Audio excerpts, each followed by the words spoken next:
Wala na po siya. Patay na siya.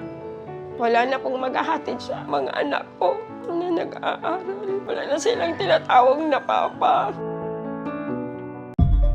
Sa pag-uumpisa ng buwan ng Pebrero, taong kasalukuyan, nangyari ang hindi inaasahang pagkamatay ng isang security guard.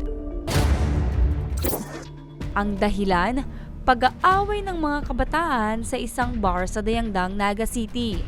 At ayon sa kwento ng anak sa aming programa, yung papa ko po, duty po siya sa isang bar po dito sa Naga. Siyempre po, guard siya po. May nangyaring gulo po sa loob ng bar. Ang nangyari po, nag-awat po siya. Yung lalaki pong inaawat niya, sinuntok po siya. Binulungan po siya ng suntok at saka sipa po. Talagang ako po susugod doon sa pulis at sasalitaan ko po sila. Bakit ginawa nila yan sa asawa ko?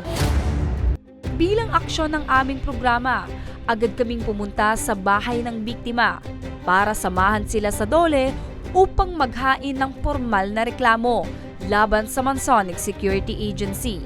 Agad namang napalitan ng matinding ginhawa ang pagod ng mag-ina dahil ngayon tuluyan na nilang maisasampa ang kaso.